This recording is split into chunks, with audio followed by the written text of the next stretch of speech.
এরকম মানুষ রয়েছে যারা সবচেয়ে জঘন্য কথা বলে, কিন্তু তাদের কোনো লাগাম নেই। কথাগুলো আপনার হৃদয় থেকে এসে মস্তিষ্ক হয়ে এরপর তার জিহ্বাতে যাওয়া উচিত, কিন্তু এই পথে কিছুটা লাগাম থাকতে হবে। আমার হয়তো এটা বলা উচিত না, আমি কিছু একটা অনুভব করছি, হয়তো গালি বের হয়ে যাবে, সেটা গলায় পৌঁছে গিয়েছে, কিন্তু সেটা আমার মুখ দিয়ে বেরিয়ে আসা উচিত না, আমার সেটা গিলে ফেলা উচিত। কিন্তু কিছু মানুষ রয়েছে, তাদের মাথায় যা আসে তাই বলে ফেলে।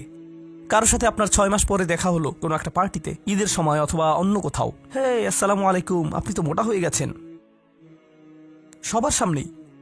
এটা কেমন কথা? আপনি এটা মনে মনে আনতে পারেন আর নিজের মনে মনে মাশা আল্লাহ বলতে পারেন, কিন্তু সবার সামনে কেন আপনাকে এই কথা বলতে হবে?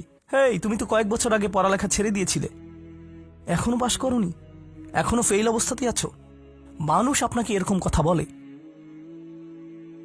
আর এটা আপনাকে রাগান্বিত করে। এই অবস্থায় কি করবেন? আল্লাহ বলেছেন এটা আপনার মনের বিনয় প্রকাশের অংশ। এভাবেই আল্লাহ আমাদের বিনয় যাচাই করবেন। আর প্রসঙ্গক্রমে তারাই হয়ে থাকে আমাদের সবচেয়ে কাছের মানুষ, যার অর্থ আপনি এই ধরনের পরিস্থিতিতে বারবার বারবার বারবার পড়বেন। কিভাবে এটা থেকে বেরিয়ে আসবেন? আল্লাহ বলছেন ওয়াইদা খাতাবাহুমুল জাহিলুনা ক্বালু সালামা। এটা দিয়ে কতিপয় জিনিস বোঝায়। আমি এখানে সেই কয়েকটি শিক্ষা নিয়ে আলোচনা করব।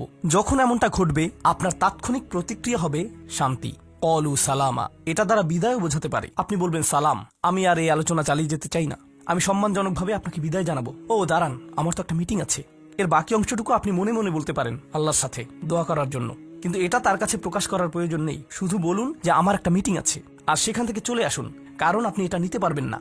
তারা সেখান থেকে বেরিয়ে আসে সম্মানজনকভাবে, এটা একটা অর্থ। যখন জঘন্য মানুষ আপনার কাছে আসে, বেরোবার পথ খুঁজে বের করবেন।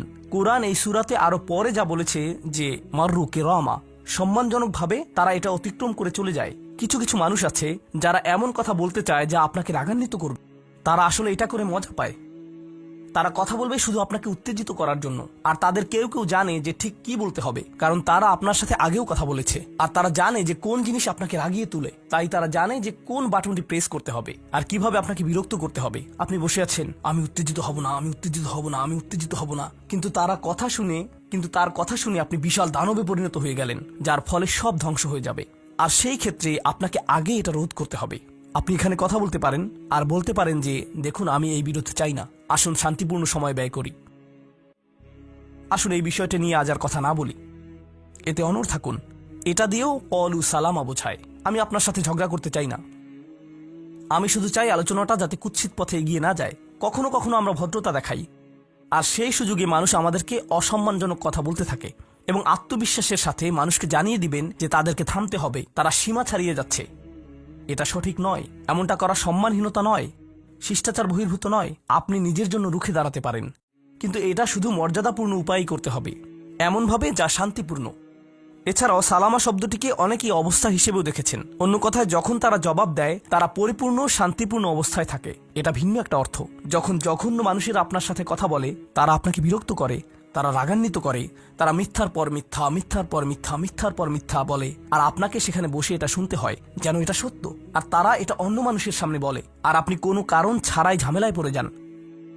যখন আপনি জবাব দেন, আপনার জবাব যাই হোক, জবাবটা শান্ত হওয়াটাই উত্তম। যখন জবাব দিবেন, আপনাকে শান্ত এবং পরিশীলিত হতে হবে। এটাই ক্বালু সালামা। আর যারা জীবনে এটা ধারণ করতে পারে, তারা আল্লাহর কাছে বিশেষ মানুষ, ইবাদুর রহমান। অন্য কথায়, এই অনুপ্রেরণাটিকে আমাদের মনে রাখতে হবে। সেই রকম সময়ে যেই ব্যক্তির সাথে আপনি কথা বলছেন সে এর যোগ্য না, বরং সে হয়তো চপটাঘাত পাওয়ার যোগ্য। আপনাদের কেউ কেউ হয়তো প্রতিউত্তর দেয়ায় খুবই পারদর্শী, কেউ হয়তো আপনাকে বিদ্রুপাত্মক কিছু বলছে, আপনি তাকে কথা দিয়ে পিষে ফেলতে পারবেন। ও মাই গড, আপনার মাথায় যে জবাবগুলো আসে, তালিকা করা একাধিক জবাব, আমি কি এ বি সি বলবো নাকি উপরের সবগুলো একসাথে বলবো, আপনার মাথায় এটা চলছে।